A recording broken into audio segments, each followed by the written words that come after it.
Welcome to the world of science fiction, where extraordinary tales come to life. Enjoy the journey. The siren on Rick's holotab wailed as his last defensive tower crumbled. Game over. Again. God damn it, he muttered, slumping deeper into his security booth chair. The thing had cost him 3 paychecks and claimed to have ergonomic lumbar support, but after 6 hours, his spine felt like someone had replaced it with rusty rebar. Through the checkpoint's scratched plexi barrier, Ring 5 of Nexus 7 Station sprawled in all its budget glory. Exposed conduits dripped condensation that probably wasn't supposed to be green. The Macosmos across the way had lost another letter from its sign, now reading McKay Smos in flickering neon. The nihilistic vending machine in the corner had developed a new habit of sighing dramatically every time someone approached. Rick drummed his fingers against the dead ID scanner, counting seconds just to stay awake. The station smelled faintly of ozone and fried protein, and boredom was thick enough to chew.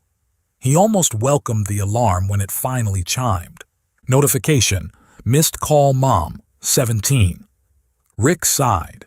Admiral Mary Torres could command fleets, but not her son's voicemail.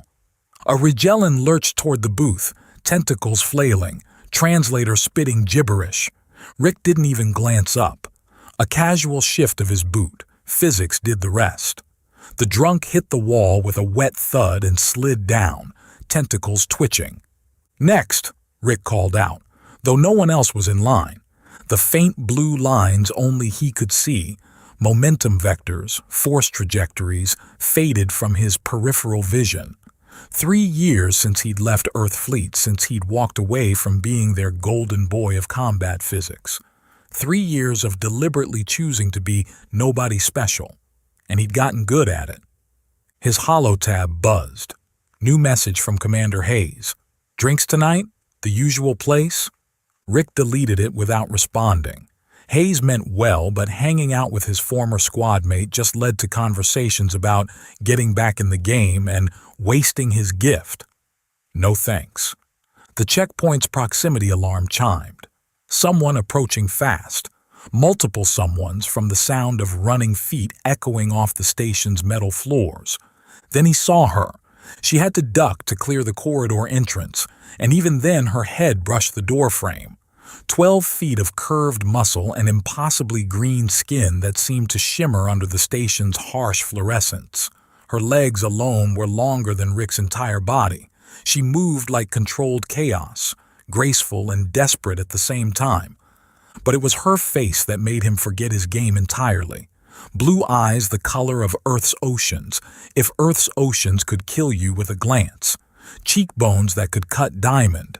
Lips that were currently pulled back in a snarl as she spun to face whatever was chasing her. She wore some kind of ceremonial armor that left her arms bare, revealing intricate tattoos that seemed to shift and move. A massive spear, no, that was wrong, some kind of high-tech lance, was strapped to her back, its head scraping the ceiling tiles and leaving gouges. "Move, small one!" Her voice rolled through the checkpoint like thunder, though her translator crackled with static. Rick finally stood, all 5 feet 6 inches of him, and found himself at eye level with her thigh. "Ma'am, I'm going to need to see some—" An energy bolt sizzled past her shoulder, burning a hole in the Macosmos sign across the way. Now it just read, McSmos.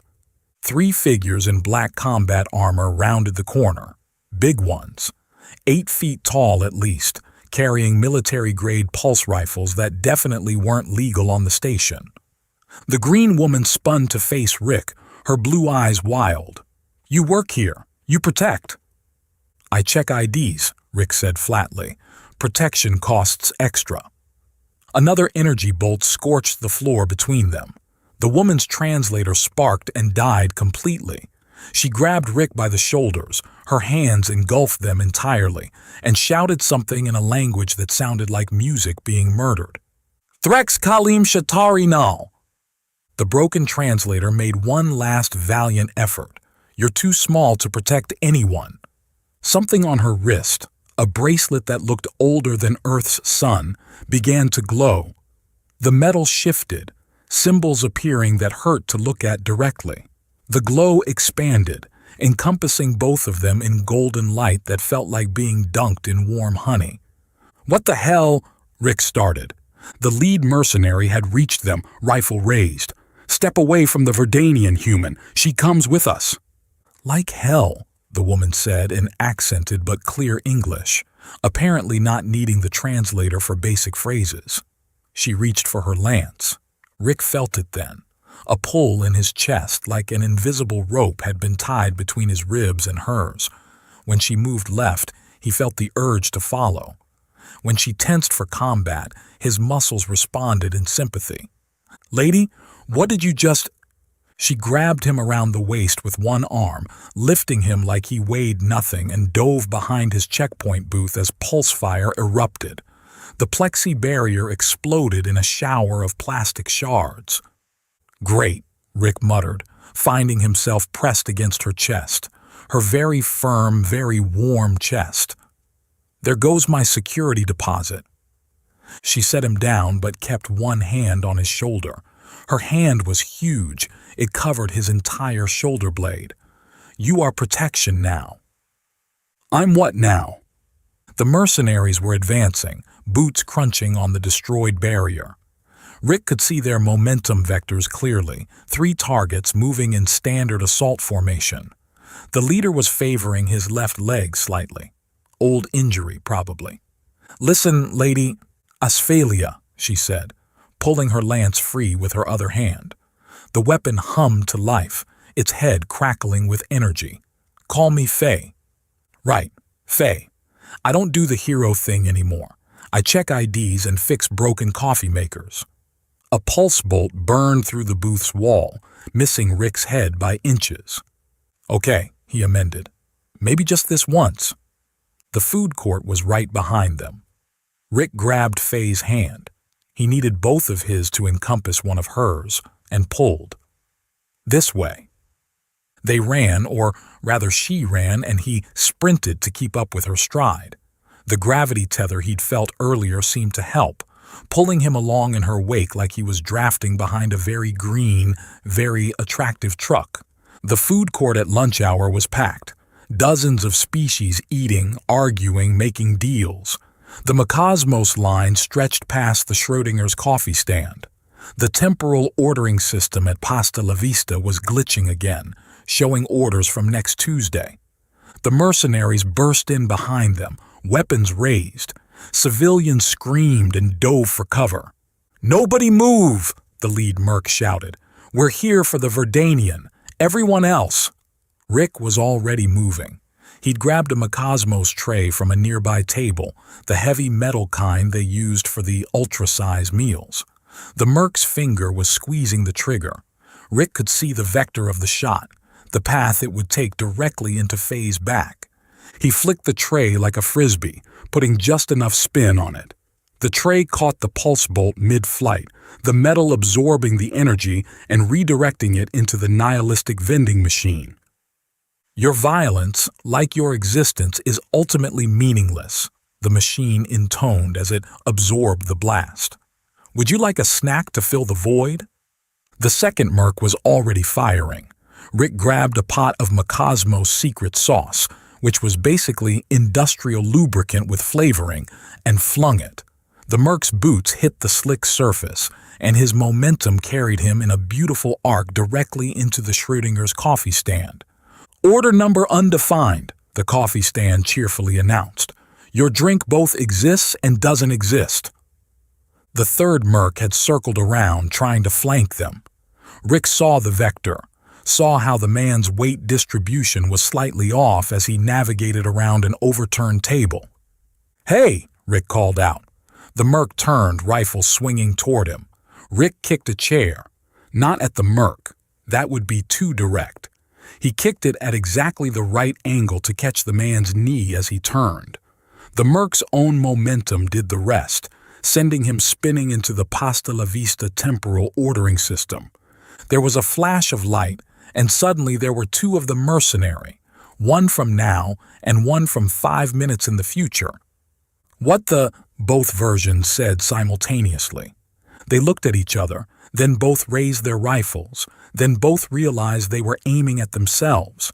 The paradox resolution protocol kicked in, and both versions knocked each other unconscious.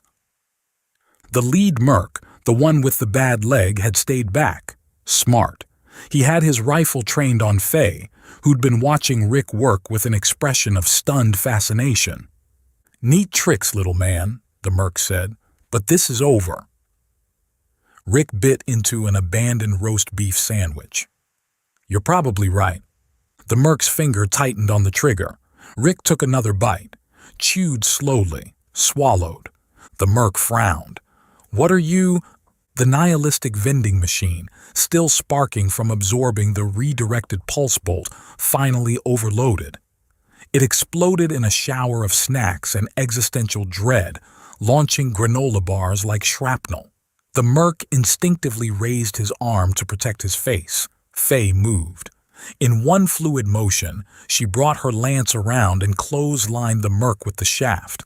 He went down hard, his helmet cracking against the floor.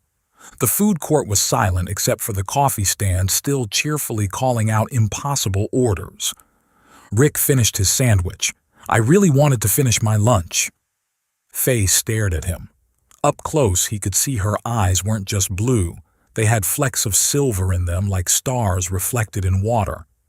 "How did you—" "Physics," Rick said. "Everything's just vectors and momentum. It's not that complicated. You didn't even touch them. Didn't need to." Station security finally arrived, led by Commander Hayes himself.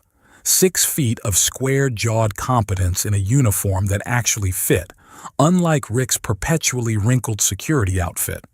Hayes took in the scene, 3 unconscious mercs, a destroyed vending machine, and Rick standing next to a woman who could use him as a golf club. "Rick," Hayes said slowly. "What the hell? Hey, Adam.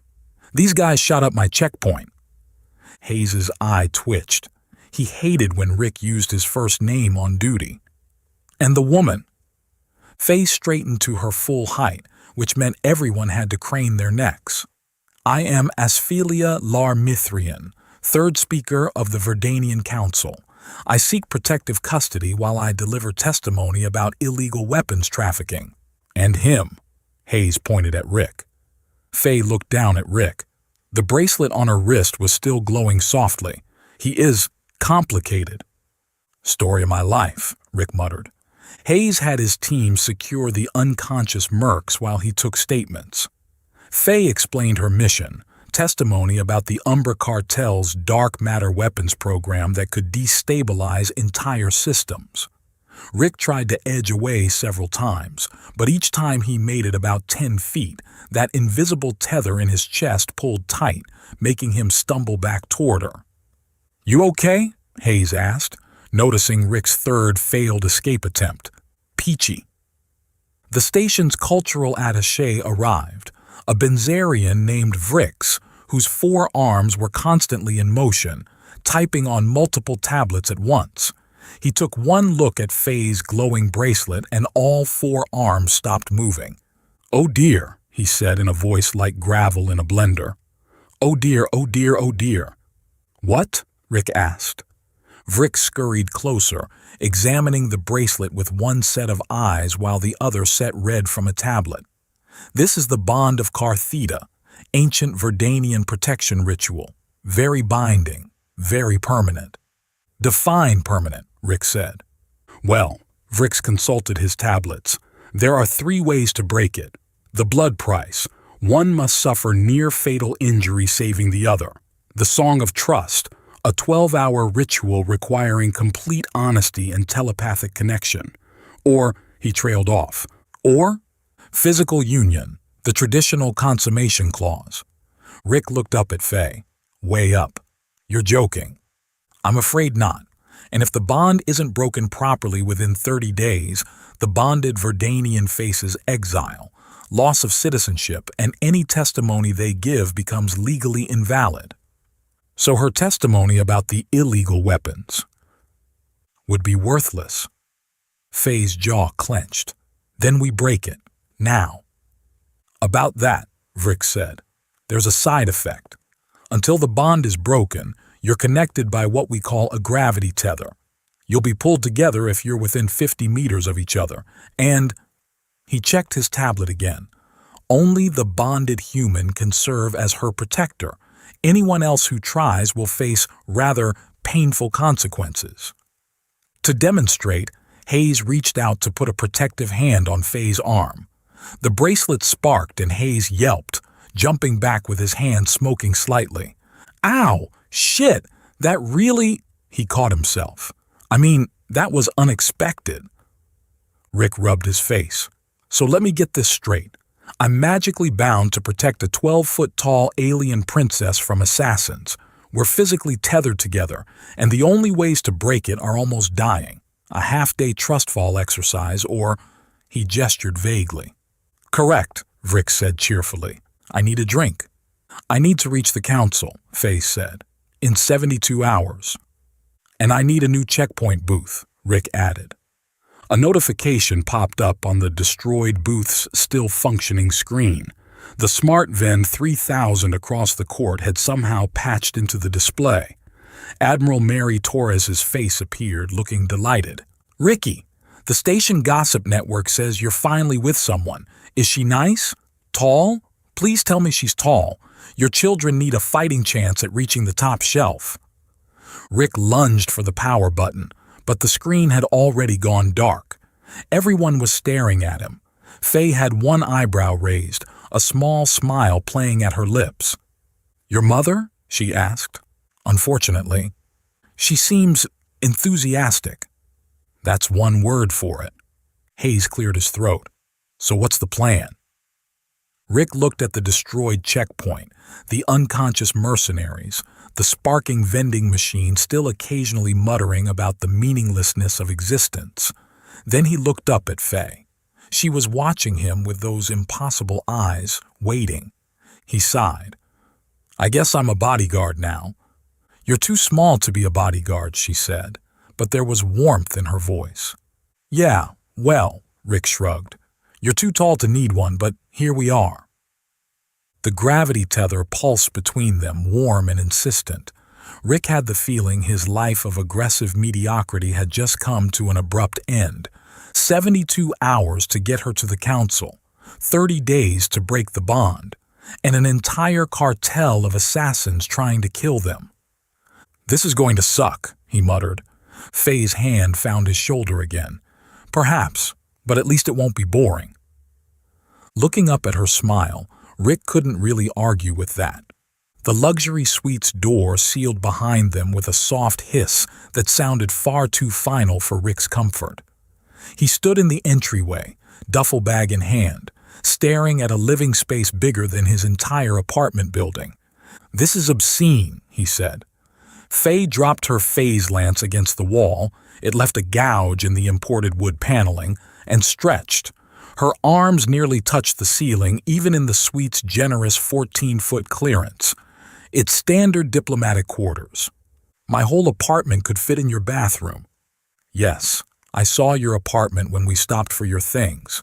It was like visiting a historical recreation of poverty. She pulled off her ceremonial armor piece by piece, revealing a form-fitting undersuit that did nothing to help Rick's concentration. It's called efficiency. It's called depression. She disappeared into the bedroom. I've arranged for your bed to be delivered within the hour. Rick followed, then stopped dead in the doorway. The bed dominated the room, a massive expanse of Verdanian silk that could comfortably sleep a small battalion. That's not a bed. That's a landing pad. It's perfectly normal-sized. Faye had moved to what must be her closet, though Rick couldn't see inside from his angle. The gravity tether tugged gently as she moved away, like an insistent child pulling at his sleeve. For you, maybe. I'll need climbing equipment just to get on it. She emerged holding something small and black. Here, I had the concierge acquire some human-sized clothing for you. You can't protect me wearing that stained uniform. Rick caught the bundle she tossed. My uniform isn't... He looked down. Okay, there were at least 3 different food stains he could identify, and something purple he didn't want to think about. Point taken. The shower was another adventure in scale. The controls were at phase eye level, which meant Rick had to stand on his toes to adjust the temperature. The water pressure could have stripped paint. When he finally emerged, cleaner but slightly battered, he found Faye in the kitchen area, frowning at a collection of food containers. Problem? Your human nutrition requirements are baffling. This pizza appears to be bread covered in dairy excretions and meat circles. When you put it that way, it sounds disgusting, isn't it? Rick hopped up onto the counter, the only way to reach the upper cabinet she'd already started filling with supplies. Where did you put the coffee? She pointed to the highest shelf, naturally. Of course you did. He stood on the counter, stretching. His fingers barely grazed the container. Here. She reached over him, her body pressing against his back as she grabbed it easily. The warmth of her through the thin fabric made his breath catch. You could just ask. I could if you didn't instinctively put everything in the stratosphere. She set the coffee down and didn't immediately move away. You're trembling. Are you cold? No, I'm... Rick became acutely aware of her breath on his neck, the way her presence seemed to fill all available space. I'm fine. The suite's door chimed. Faye stepped back and Rick nearly fell off the counter from the sudden absence. That'll be your bed, she said, moving to answer. It was not the bed. It was Adam Hayes, holding a tablet and looking harried. We've got a problem, he said without preamble. We've got several, Rick corrected, hopping down from the counter. Rank them. Johnny Vale just docked. He's demanding a meeting with Faye. The temperature in the room seemed to drop. Faye's entire posture changed, shifting from casual to combat-ready in an instant. He's here. Who's Johnny Vale? Rick asked. My former. It's complicated. Hayes pulled up a holo display. The man in the image made Rick feel like a child's toy. 15 feet of perfectly sculpted blue muscle with the kind of jawline that could cut glass and probably had. His suit cost more than Rick's annual salary. He's the CEO of Umbra Cartel, Hayes explained. And according to our intelligence, very interested in getting Faye back. Back? Rick looked between them. Back from what? Faye turned away. We were together, before, when I was younger and significantly more stupid. You dated that? Rick gestured at the holo. He's the size of a shuttle. He's actually quite charming when he's not trying to destroy star systems for profit. Her voice had gone flat, controlled. I assume he's here to make an offer. He's requested dinner, tonight, the Constellation Room. That pretentious place with the rotating floor? Rick groaned. I got motion sick just walking past it. I'll go, Faye said, like hell. Rick surprised himself with the vehemence. He literally sent assassins after you 6 hours ago. Those weren't his orders. Johnny prefers manipulation to violence. She gathered her lance. Besides, the bond means you have to come with me anyway. Great. Dinner with my magical partner's ex who could squash me like a bug. This day just keeps getting better. 3 hours until dinner. Faye sat on the enormous bed, cross-legged despite her size, reading from multiple data pads simultaneously. Rick had given up trying to use the bed normally and had created a nest of pillows on one corner. What are you reading? My research. The dark matter resonance patterns that Umbra is weaponizing. She showed him a screen filled with equations that might as well have been ancient hieroglyphics. They're using quantum entanglement to create localized gravitational anomalies. In English, they can make tiny black holes wherever they want. That seems bad. Catastrophically bad. A single misalignment could cascade through subspace and... She stopped, noticing his expression. You understood all that, didn't you? Rick shrugged. Maybe. She reached over to his abandoned duffel, pulling out a small wooden box he'd forgotten was in there. Before he could stop her, she'd opened it, revealing his Earth Fleet commendations. Operation Crimson Echo, she read. Lieutenant Torres successfully redirected the momentum of 17 enemy vessels simultaneously, causing a cascade failure that disabled the entire fleet without a single casualty. Give that back. Recommended for Strategic Operations Command. Declined.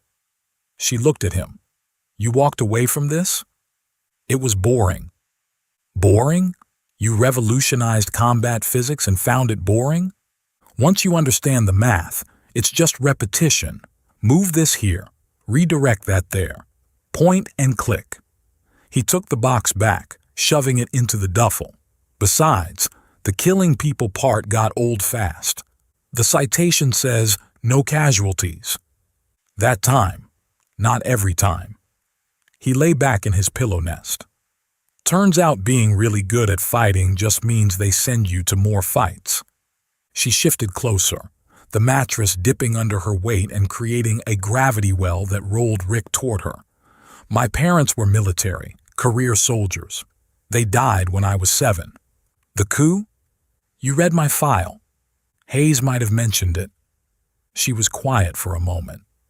They could have evacuated, should have probably, but they stayed to buy time for others to escape. 60 seconds. That's how long they held the breach. 1 minute that saved 300 lives, including yours, including mine. Her hand found his, her fingers engulfing his entirely. I've been trying to be worth that minute ever since. Hey. Rick squeezed back, his hand disappearing in hers. You're about to testify against a massive criminal cartel to save billions of lives. I think you've earned that minute a few times over. She smiled, the expression transforming her face from warrior goddess to something softer, more reachable. You're not as cynical as you pretend. Don't tell anyone. I have a reputation to maintain. The gravity tether pulsed between them, warm and insistent. Rick realized he'd shifted closer without meaning to, drawn by more than just the magical compulsion. A chime broke the moment. Your bed has arrived, the suite's AI announced. The bed turned out to be what looked like a military cot with delusions of grandeur. The delivery crew, 2 Benzarians who couldn't stop staring at Faye, set it up in the corner of the bedroom. That's it? Faye frowned. It's so small. It's human-sized. It's child-sized. Not all of us need a landing strip to sleep on. That night, Rick discovered the gravity tether had opinions about sleeping arrangements. Every time he dozed off, he'd wake up rolled against the edge of his cot nearest to Faye's bed. By 3 a.m., he gave up and dragged the cot closer. By morning, the tether had won completely. Rick woke to find himself somehow on Faye's bed, curled against her side with her arm draped over him like he was a particularly small teddy bear. Your gravitational mass created a depression in the mattress, he said immediately. She didn't open her eyes. Sure, blame physics. I'm serious. It's basic topology. Larger mass creates a gravity well that… Rick? Yeah? Shut up. It's too early for your excuses. She pulled him closer, and Rick decided maybe the gravity tether wasn't so bad after all. The constellation room rotated once every hour, giving diners a full view of the station's exterior and the stars beyond. Rick hated everything about it. The pretentious name, the overpriced menu where they didn't even list prices, if you have to ask and all that, and especially the motion that made his inner ear contemplate rebellion. Johnny Vale had taken the largest table naturally. He stood when they approached, all 15 feet of him unfolding like a blue silk disaster. His suit probably cost more than the GDP of small colonies. Asphelia. His voice was honey over gravel. Radiant as ever. Johnny. Faye's tone could have frozen helium. His eyes, silver, Rick noted like mercury, flicked down to Rick. And this must be your… Pet? Bodyguard, Rick corrected. Also, I'm right here. I can hear you.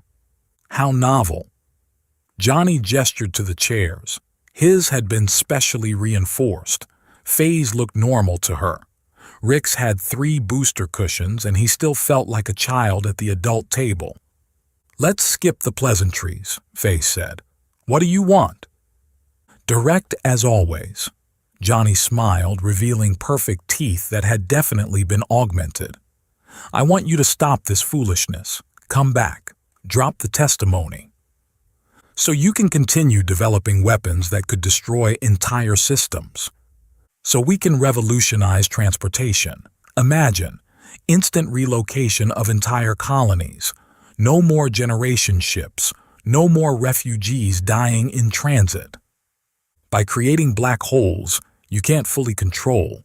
We're working on the control issues. Working on... Faye's hand clenched around her water glass. It shattered. Johnny, a single miscalculation could cascade through subspace, and I know the risks. Do you? Because last I checked, profit margins don't calculate the cost in lives. Rick flagged a waiter. Excuse me, could we get some towels? And maybe a whiskey? Actually, make it a double. The waiter, a 6-armed hexapod, scurried off. Johnny leaned forward. You're bound to this human by accident. I can have the bond professionally removed. No blood price, no ritual, just a simple procedure. In exchange for? Come back to me. Be my wife, as we'd planned. Your testimony becomes spouse privilege, inadmissible. Rick's whiskey arrived. He downed it in one go. Wow, that's the worst proposal I've ever heard, and I once watched a guy propose at a funeral. Johnny's silver eyes fixed on him. Was I addressing you, little man? No, but you're discussing my magical imprisonment, so I feel somewhat invested in the conversation. Your investment is irrelevant. You're a checkpoint guard who fixes coffee machines. Espresso machines, actually. They're much more complicated. Faye stood abruptly. We're done here. Johnny rose with her, his height making even her seem small. This isn't over, Asphalia. The testimony is in 66 hours. My offer stands until then.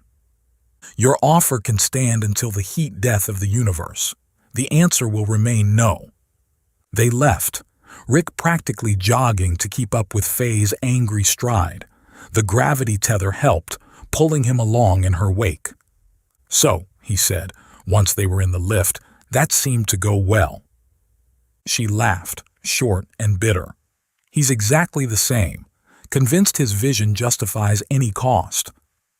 You really were going to marry him. I was young. He was brilliant, passionate, driven. It took me too long to realize he was driven right over anyone in his path. The lift doors opened on their floor. Also, the sex was terrible. Rick tripped over nothing. What? Oh, did that make you uncomfortable? The idea of me with him? No, you didn't have to. Why would you tell me that? She keyed open their suite, smiling slightly. You're right. I should be more considerate of your delicate human sensibilities. My sensibilities are fine. I just don't need the mental image of you and King Kong. He's actually quite selfish in bed. All that size and no idea how to use it. La, I can't hear you. Rick covered his ears. She laughed, genuine this time. You're adorable when you're flustered. I'm not flustered. I'm appropriately whelmed. The next morning arrived with Rick's face buried in a pillow that smelled like alien flowers and thunder. He'd migrated to Faye's bed again during the night, the gravity tether apparently having strong opinions about sleeping arrangements. Coffee, he mumbled.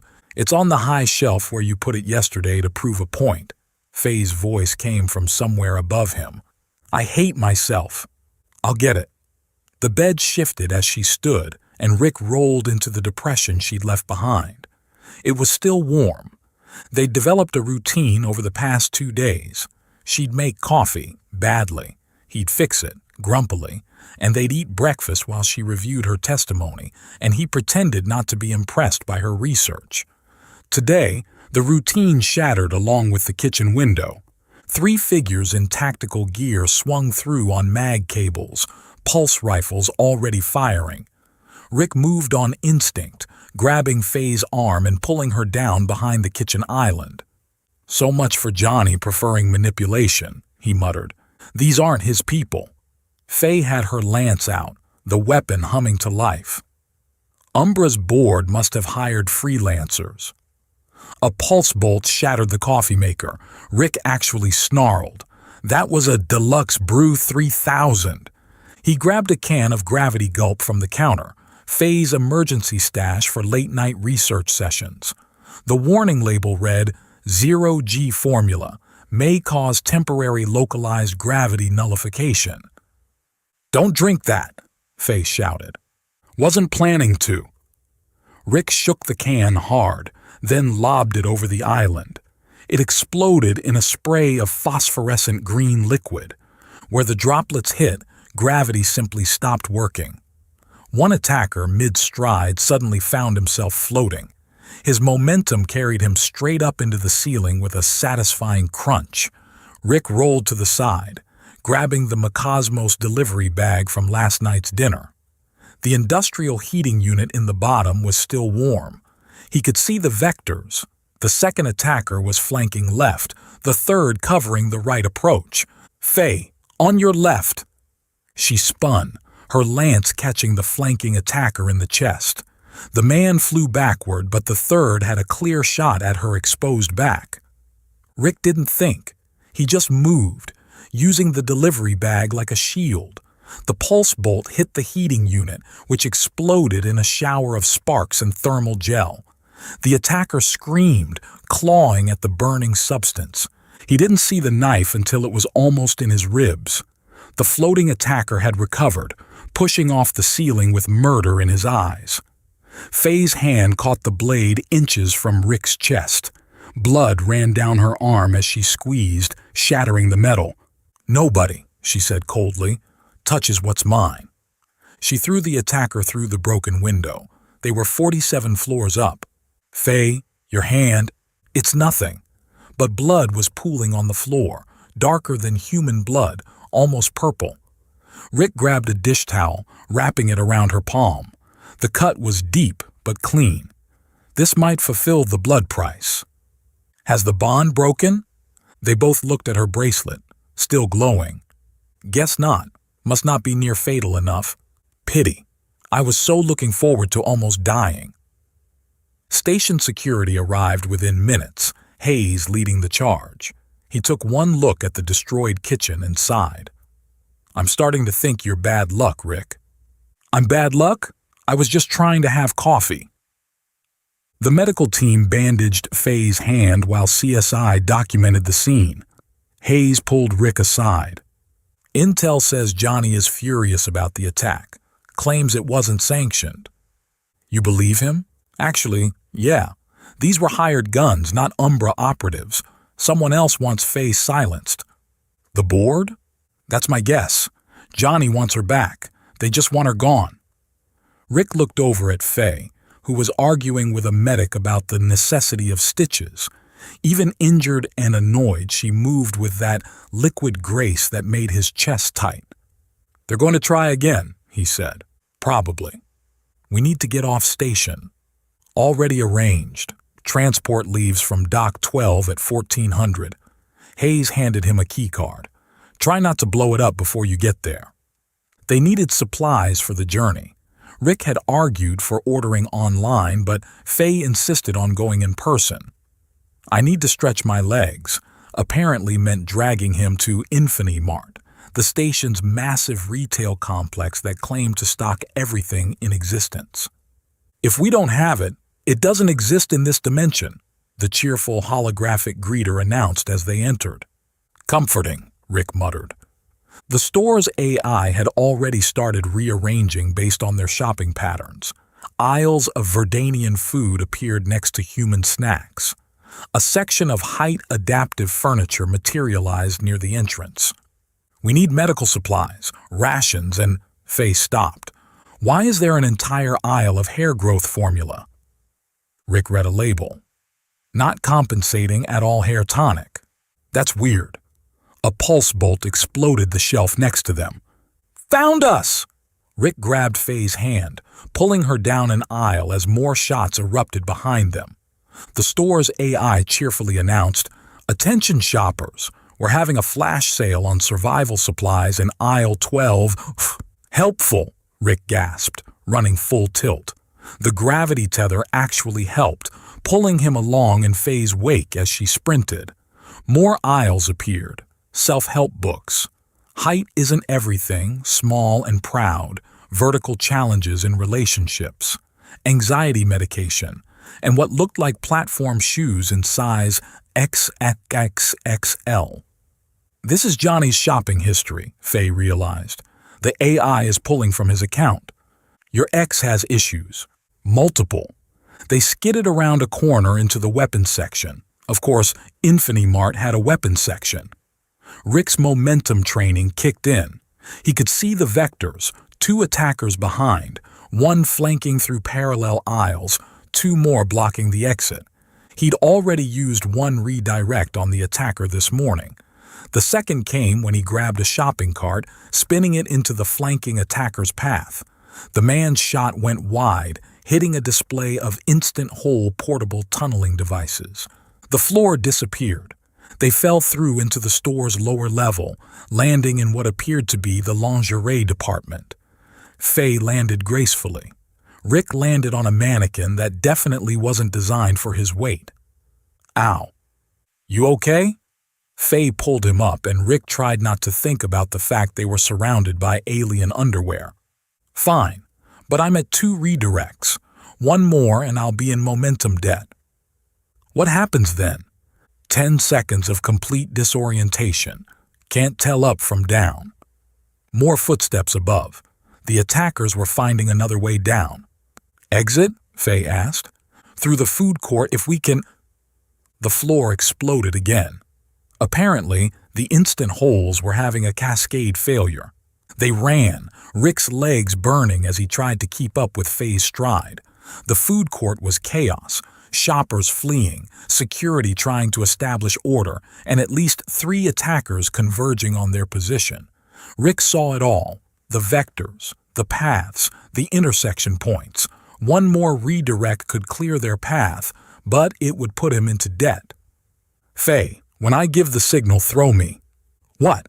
Just do it. He grabbed a tray from a fleeing shopper's hands, calculating angles. The lead attacker raised his rifle. Now! Faye grabbed Rick around the waist and threw him like a javelin.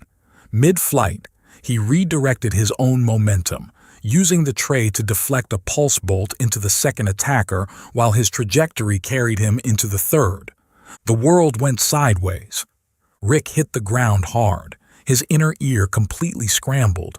Up was down, left was purple, and gravity seemed to have become optional. He could hear Faye calling his name but couldn't figure out which direction her voice came from. Strong hands lifted him, the scent of storm clouds and alien flowers. I've got you, Faye said, carrying him like he weighed nothing. Just hold on. He buried his face in her shoulder, trying not to throw up as the world spun. The 10 seconds felt like 10 hours. When his vision finally cleared, they were in a maintenance tunnel, Faye still holding him. You can put me down now. You sure? You're shaking. Momentum debt's a bitch. She set him down carefully but kept one hand on his shoulder. That was insane. It worked. You redirected yourself. I didn't know that was possible. It's not recommended. She cupped his face with her bandaged hand, forcing him to look at her. Don't do that again. Can't make that promise. Rick, he kissed her. He hadn't planned it, hadn't thought about it, just suddenly needed to. She froze for a moment, then her good hand tangled in his hair, pulling him closer. She tasted like alien spices and coffee, and when they parted, Rick's brain had gone completely offline. That was probably a bad idea, Faye finished. Yeah. We should focus on staying alive. Definitely. They kissed again anyway. Dock 12 was supposed to be secure. Hayes had stationed guards, checked credentials, even had sniffer drones scanning for explosives. None of it mattered. The ship, a modest transport called Lucky Strike, exploded just as Rick and Faye approached. The shockwave knocked them back, Rick's smaller mass sending him tumbling until Faye caught him. "Hayes!" Rick spotted the commander picking himself up from behind a cargo container. "What the hell?" "Remote detonator. Must have been planted days ago." Hayes' ear was bleeding. "I've got wounded." Another explosion, smaller but closer. The dock's superstructure groaned. "They're trying to decompress the whole section," Faye realized. "Force us into the emergency shelters where they can contain us." "Or kill us," Rick added helpfully. More security arrived, establishing a perimeter. In the relative quiet that followed, Faye knelt by a pile of debris where something glinted. Her sister's pendant, a small crystal on a chain she always wore. It had fallen during the first explosion, wedged under a bent metal beam. Faye reached for it, but her fingers were too large to fit in the gap. She tried from another angle, frustration growing. "Let me." Rick knelt beside her, his smaller fingers easily navigating the twisted metal. He retrieved the pendant, placing it gently in her palm. Her hand closed over his, holding both him and the pendant. "Sometimes the most important things fit in the smallest spaces," she said softly. "Like what?" She looked at him, those impossible blue eyes bright with something that made his chest tight. Like the space between heartbeats, where everything changes but nothing moves. "That's poetic. I'm a scientist. We're surprisingly romantic when we're not calculating extinction probabilities." Hayes cleared his throat.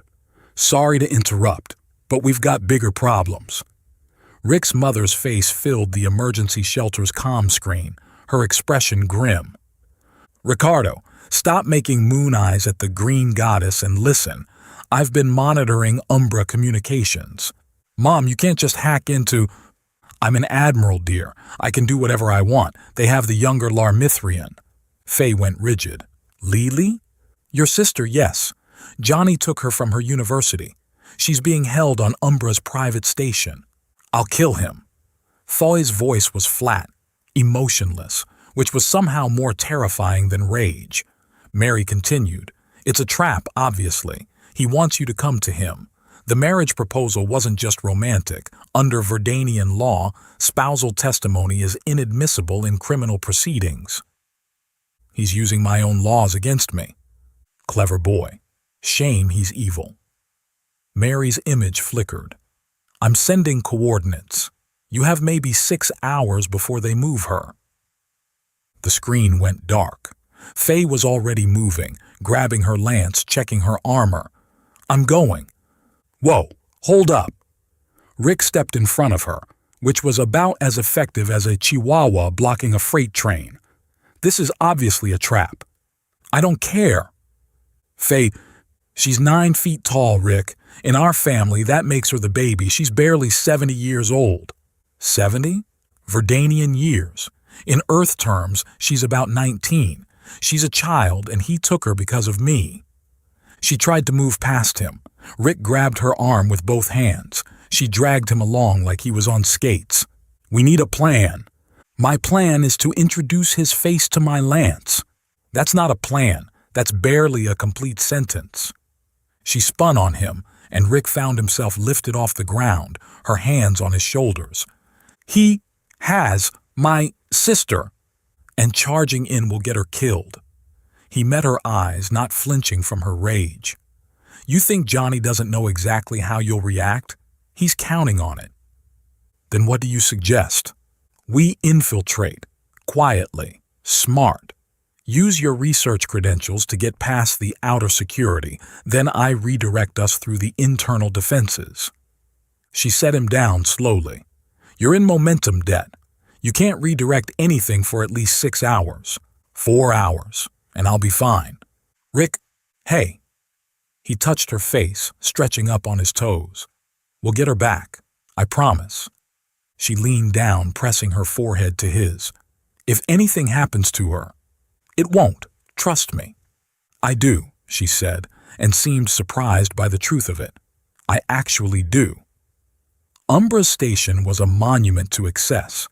Every surface was either polished chrome or expensive wood from extinct earth forests. The gravity was set to Johnny's home world standard, making every step feel like carrying extra weight. Rick's momentum debt had mostly cleared, but he could feel the shakiness waiting at the edges of his perception. One redirect, maybe two if he pushed it, then he'd be useless. They'd gotten through the outer security with phase credentials and a forged research proposal. The internal security was another matter. "Biometric scanners at every checkpoint," Rick observed, studying the layout on his datapad. "We need a distraction." No lancing. We're being stealthy, remember? They made it 3 levels before everything went wrong. A security patrol, random and unscheduled. Rick saw the vectors a second too late. He redirected the first guard into a wall, but the second got a shot off. The alarm screamed through the station. "So much for stealth!"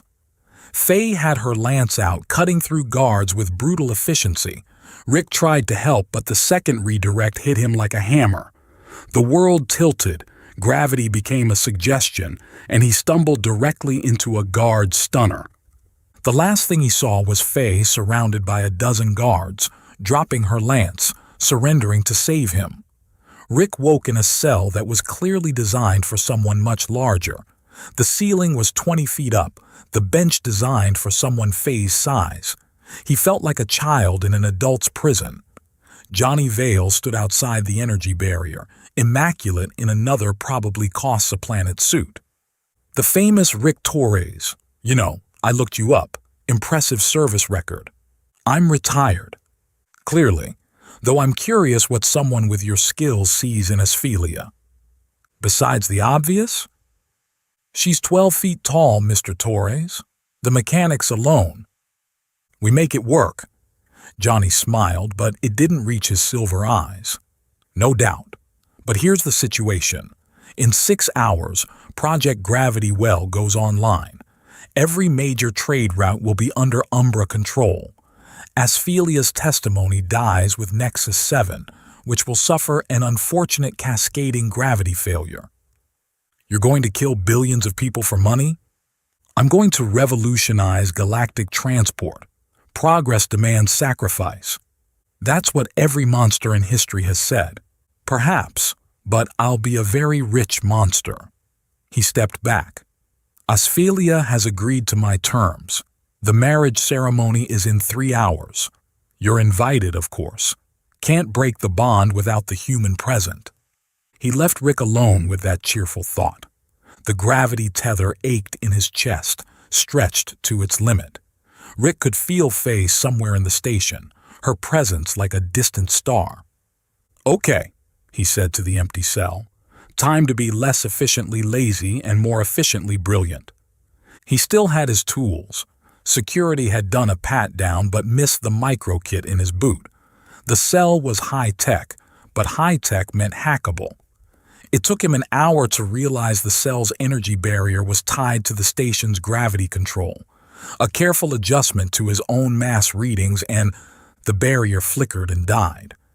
Rick stepped out, immediately feeling the tether pull him toward Faye. He followed it like a compass, avoiding patrols, redirecting cameras with tiny magnetic pulses. He found Lily first. She was in a luxury suite that was still a prison, but at least a comfortable one. 9 feet tall with Faye's green skin but silver eyes like mercury. Wait. Rick looked closer. Lily had the same eyes as Johnny. "Oh," he said. "Oh, that's why this is personal." Lily turned, saw him, and grinned. "You're Rick, Faye's tiny boyfriend." "Bodyguard." "Sure." She held up her arm, showing a hacker's interface plugged directly into the room's systems. "I've been causing cascade failures in their security grid for the past hour. Want to help?" "You're not a hostage." "Oh, I am. Just not a helpless one." Her fingers flew over holographic displays. Johnny is an ass, but he's predictable. Every system has back doors if you know where to look. He's your father. Biologically. Faye raised me after our parents died. She's more family than he'll ever be. Lee pulled up a schematic. The wedding chamber is here. The gravity well control is here. What's your plan? I don't have one. Seriously? I'm making this up as I go. Faye said you were brilliant. Faye's biased. Maybe. But she also said you redirect momentum like you're conducting a symphony. Lee smiled. I've disabled the gravity controls in Section C. Should make things interesting. Rick felt the tether pull harder. Whatever was happening with Faye, they were running out of time. Let's go crash a wedding. They found Faye in the preparation chamber, dressed in a Verdanian wedding gown that looked like captured starlight. She was alone, staring out at the stars. You escaped, she said without turning. Your sister's a genius. I know. Also, Johnny is her father. I know that too. Rick approached slowly. Even in the oversized room, she seemed to fill it with her presence. You don't have to do this. He'll kill billions. We'll stop him another way. She turned finally, and Rick saw tears on her green cheeks. How? You're in momentum debt. I'm bound by honor and law. Lily's in danger. We've lost. Hey.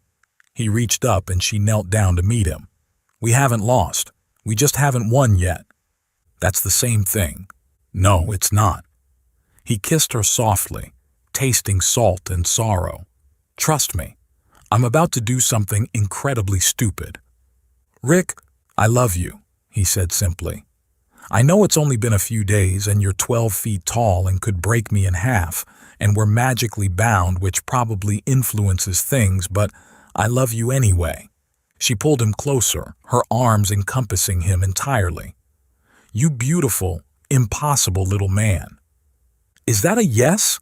That's a, if we survive this, we're going to have a very interesting conversation about the future. I'll take it. They spent the next hour not talking, holding each other in the starlight, the gravity tether humming between them like a heartstring. When Lily's signal came through, all security grids down, gravity well controls accessible, they were ready. Together, Faye asked. Together. They stood, warrior and physicist, princess and bodyguard, ready to face whatever came next. The bond between them pulsed, no longer a chain but a connection, a choice. Time to save the galaxy. The wedding chamber's doors exploded inward, but not from Rick's entrance. The nihilistic vending machine rolled through, its battered chassis sparking with unauthorized modifications. Existence is meaningless, it announced to the startled wedding guests, but preventing genocide seems marginally less meaningless than dispensing overpriced snacks. A compartment opened, revealing a military-grade pulse rifle. Your snack choices were acceptable, Rick Torres. Here's a gun. Rick grabbed the weapon as chaos erupted.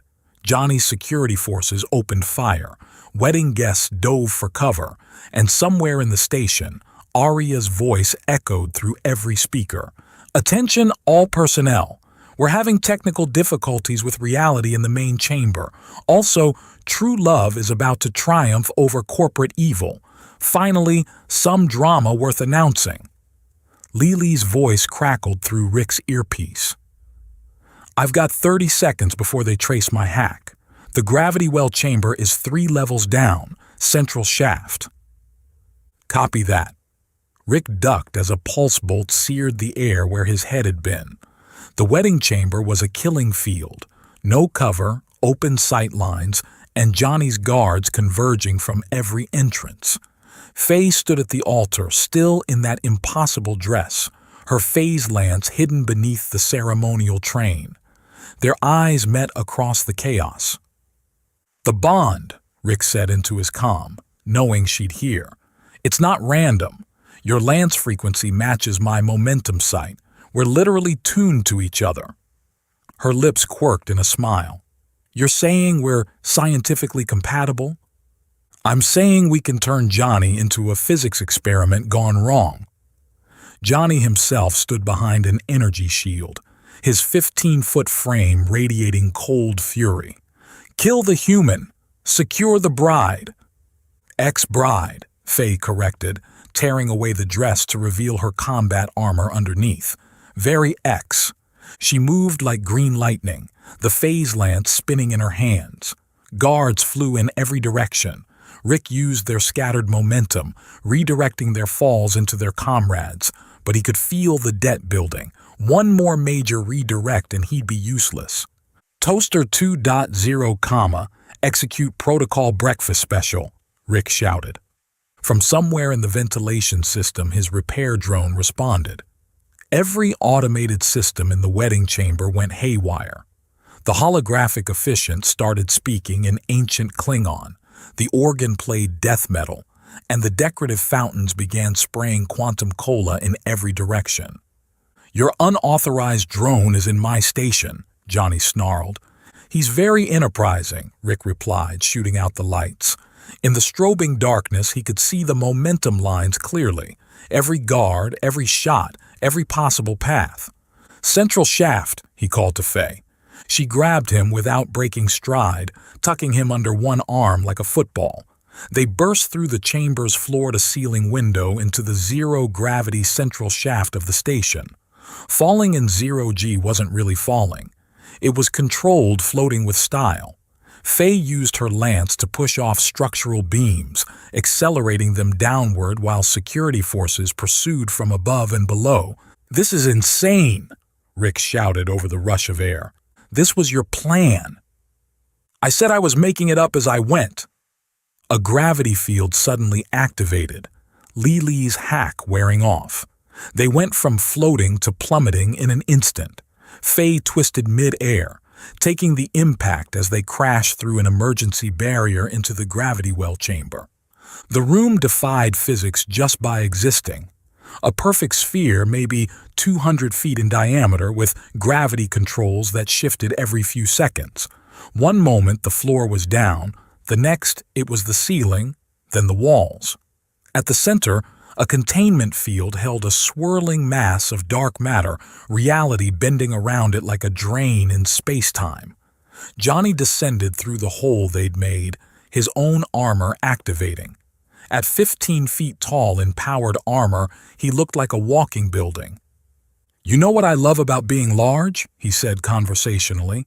"Mass equals power. F equals sine ma. The more mass, the more force." "Yeah, about that," Rick said, checking his readings. "You might want to check your math." Johnny charged. In normal circumstances, 500 pounds of armored CEO would have flattened Rick like a physics textbook under a steamroller. But Rick could see the vectors, the exact angle of approach, the precise moment when Johnny's weight shifted forward. He redirected. Not Johnny. That would have put him immediately into debt. Instead, he redirected his own momentum, sliding between Johnny's legs while using the rifle to trip him. Johnny's own mass carried him face first into the chamber wall with a satisfying crunch. But the redirect had cost him. The world tilted, gravity became optional, and Rick collapsed as momentum debt hit like a sledgehammer. "Rick!" Faye moved to help him, but Johnny was already recovering, his armor systems compensating. "Touching," Johnny said, pulling a controller from his belt. "But ultimately pointless." He activated the gravity well. Reality screamed. The dark matter at the chamber's center expanded, pulling everything toward it. Not just objects. Light itself bent, time dilated, and Rick felt his bones creaking under the gravitational stress. "Behold the future!" Johnny shouted over the roar of collapsing space. "Controlled singularities, entire trade routes at Umbra's command. And your testimony, dearest Ophelia, dies with this station." "You're insane." Faye struggled against the pull, using her lance to anchor herself.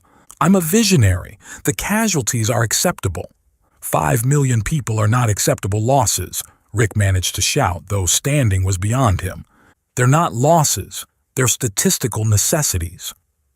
The containment field flickered. Without constant adjustment, the dark matter would cascade, creating an actual black hole that would consume the station and everything within a light minute.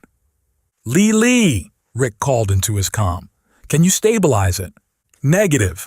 The controls are hard-coded to Johnny's biometrics. Rick looked at the swirling darkness, then at Faye, then at Johnny's smug face. The gravity tether between him and Faye pulsed, visible now as a golden thread in the warped space. Faye, he said quietly, the combo move. She understood immediately. You're in debt. You can't redirect anything. I don't need to redirect. I just need to be the projectile. Rick, no. Your lance can match the dark matter frequency. I can see the vectors. And Johnny? Rick grinned through the pain. He's standing in exactly the wrong spot. Johnny realized too late what they were planning. He raised his weapons, but Faye was already moving. Time slowed. Faye planted her lance, adjusting its frequency to match the dark matter's resonance. The weapon hummed, reality rippling around it. Rick ran, not away from the singularity, but perpendicular to it, using its pull to build momentum. His smaller mass meant he could move where Johnny, anchored by his armor, could not. He hit Faye's back at full speed. She stood perfectly still, trusting him completely as he ran up her spine. Each step had to be perfect. Too much force and he'd hurt her, too little and he'd fall. He reached her shoulders. Johnny was firing now, pulse bolts filling the air, but the dark matter's gravity was bending even energy weapons. Rick jumped.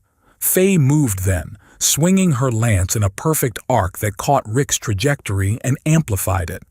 The lance's frequency turned him into a living projectile, every ounce of his momentum focused into a single point. He hit Johnny in the chest. Physics took over. Mass times acceleration equals force, but the equation changes when one mass is channeling dark matter resonance. Johnny's own bulk worked against him. The impact didn't just knock him back.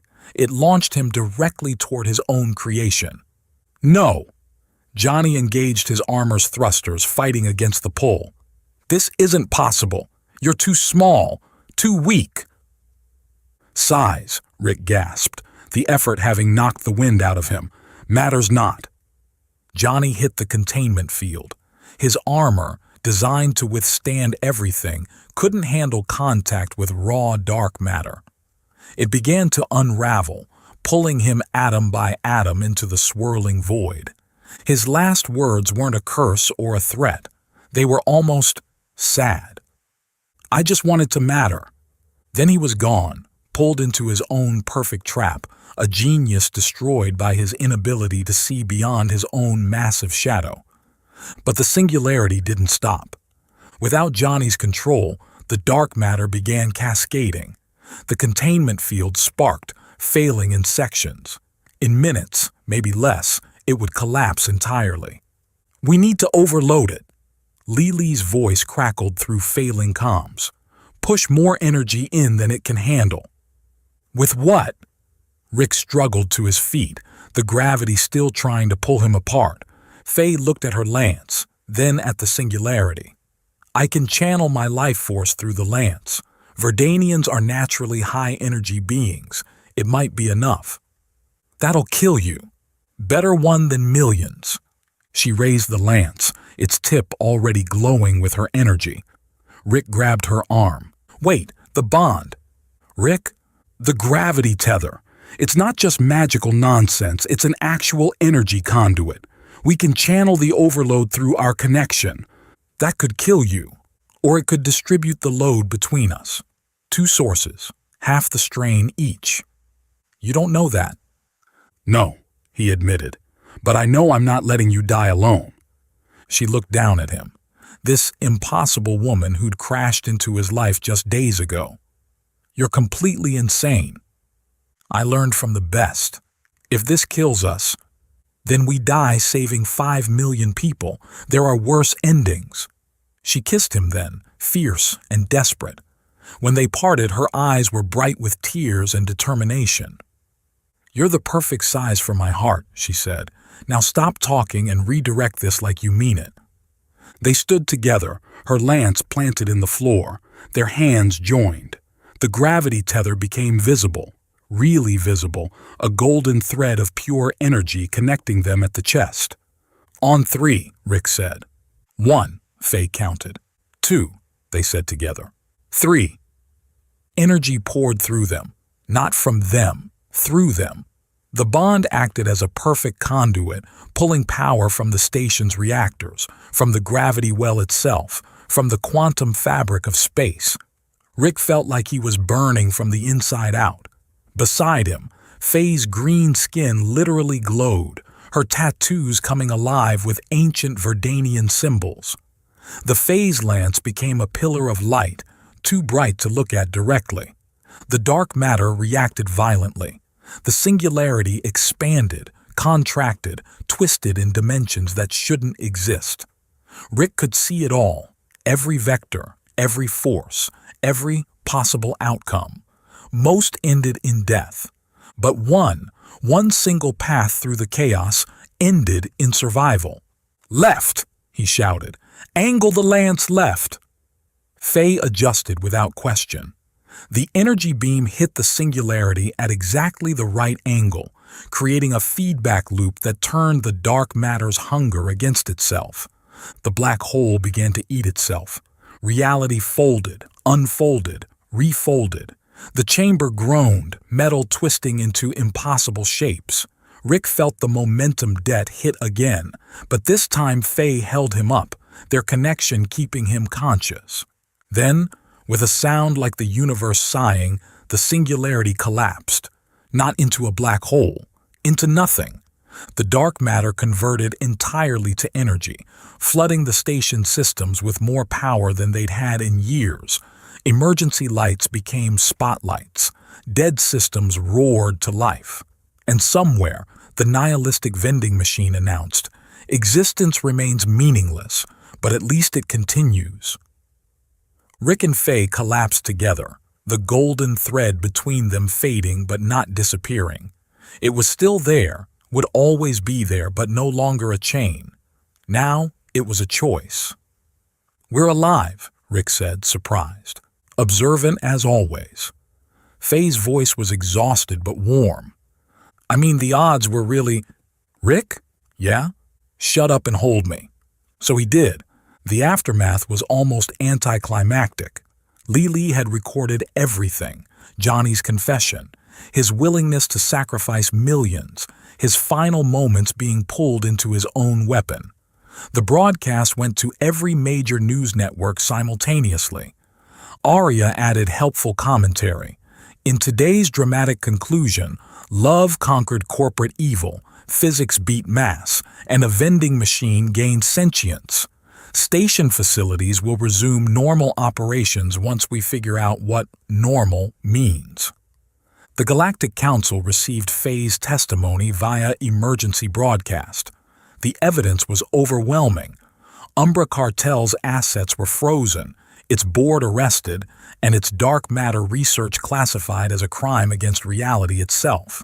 Hayes arrived with security forces to find Rick and Faye still on the chamber floor, holding each other while Lee sat nearby, hacking Umbra's systems to donate their entire treasury to station repairs and victim compensation. "So," Hayes said, surveying the destroyed chamber, "just another day for Rick Torres?" "I was trying to have a quiet life," Rick protested. "How's that working out?" Rick looked at Faye, who was arguing with medics about the necessity of a full examination. "I'm fine. Verdanians are naturally resistant to existential collapse." Then at Lee, who'd somehow acquired Johnny's entire music library and was broadcasting his teenage poetry to the station, he rhymed heart with corporate chart. Then at the nihilistic vending machine, which had apparently adopted Toaster 2.0 as its meaningless but acceptable companion. "Could be worse," he said. The commercial was Lee's idea. Size Matters Not had the worst production values in the history of advertising. Shot on Li's personal recorder in front of a green screen that kept glitching, it featured Faye holding Rick like a teddy bear. He protect. Rick, deadpan and slightly motion sick from being lifted. She attack. Both, with Li popping up between them. But most importantly, Li grinning. They've got each other's back. Arya's voice over. Size matters not. Security for every dimension. Warning. May cause unexpected romance and occasional collapse of reality. The commercial went viral immediately. They'd set up shop in the rebuilt section of Nexus 7. The office was a compromise.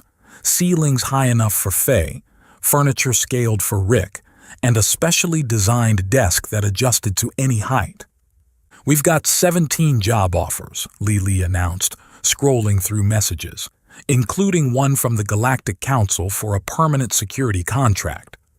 Pass, Rick and Faye said simultaneously. We're being selective, Rick added. Lazy, Faye corrected. He's being lazy. Efficiently lazy. There's a difference. 6 months later.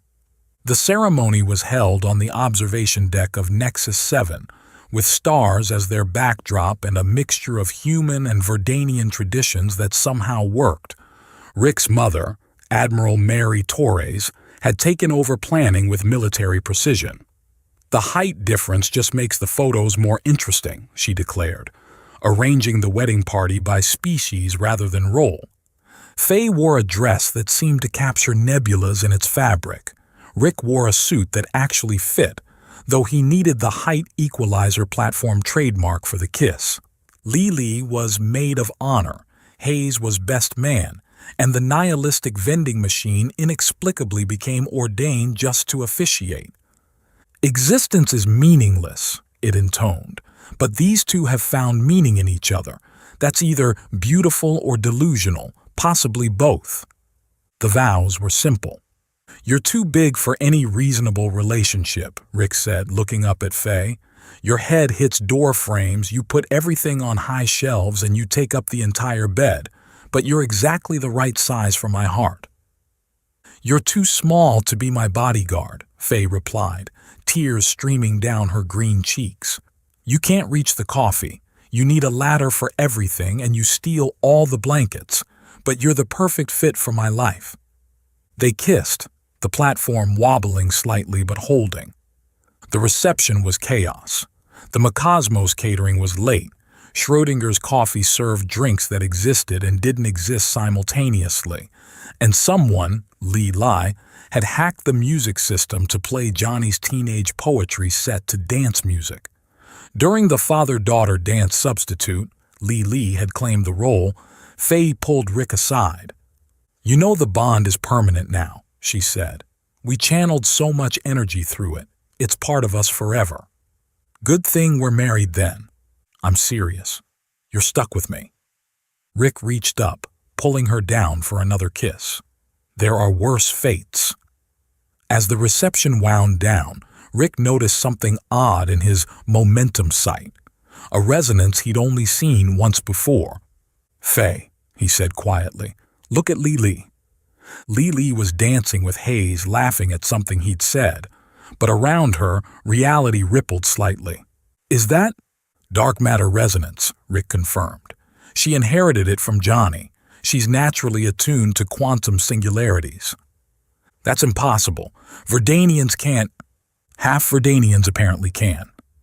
They watched Li accidentally float Hayes 3 feet off the ground, then frantically pull him back down, both of them laughing. We should tell her, Faye said. Tomorrow. Let her have tonight. Faye looked at him. We're going to have to train her. We're going to have to protect her. Every corporation in the galaxy will want to study her if they find out. Good thing we have a security company.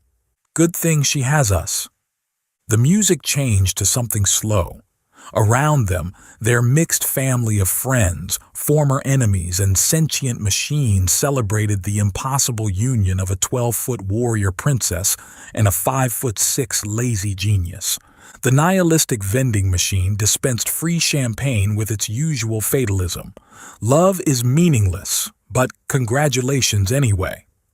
Arya announced the final dance.